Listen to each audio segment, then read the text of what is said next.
vrai que cette année Covid-19 était particulièrement compliquée, mais montre à travers tout ce que l'on est, améliorer la qualité de vie pour tous.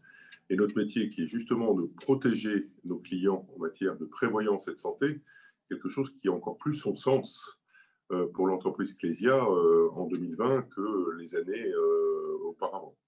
Ceci s'est traduit notamment vis-à-vis de cette crise dans l'écosystème qui est le nôtre, d'abord celui de nos salariés. Et comment est-ce que finalement, sans requérir un euro vis-à-vis de l'État, nous avons su faire face à la fois à la mise en place du télétravail, à les protéger, les accompagner, à avoir toutes les ressources nécessaires au niveau technologique pour permettre que nos clients ne puissent pas être en tunnel de non-réponse téléphonique, mail pendant cette période-là, et avec un accompagnement extrêmement fort de nos clients.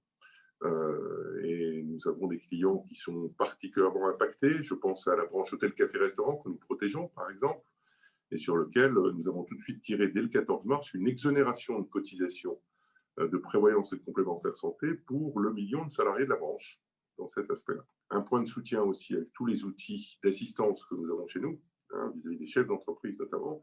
Et puis, là aussi, des contacts très forts avec nos clients qui nous ont permis d'aller au-delà de notre champ de compétences. Je pense à la branche hôtel, café, restaurant, sur lequel, face à des mécontentements en matière d'assurance de biens, sur lequel nous ne sommes pas compétents, nous avons travaillé avec nos fédérations professionnelles à la mise en place d'un contrat d'assurance HCR multirisque, assuré par Generali, qui vient trouver le sujet de clients qui avaient perdu, entre guillemets, la confiance avec leur assureur historique dans ce dispositif.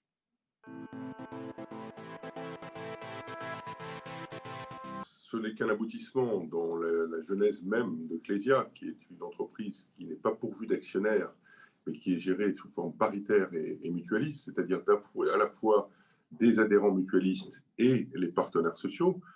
Donc ceci n'est qu'une, je dirais, une francisation de ce que l'on est depuis que l'on est né dans ce dispositif. Mais néanmoins, cette logique de la loi Pacte écrit noir sur blanc, en français dans le texte, ce que nous sommes et nous permet de nous comparer à d'autres.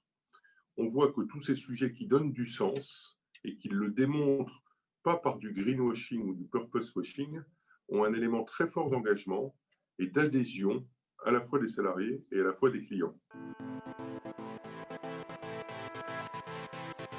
Très clairement, je pense que cette crise qui a montré à la fois le sens humain, on l'a vu dans le confinement, dans cette démarche-là, et puis peut-être les valeurs les plus essentielles, qui sont celles de tout individu, ont profondément inscrit que finalement la RSE, ce n'est pas de la communication, mais doit se traduire par des actes.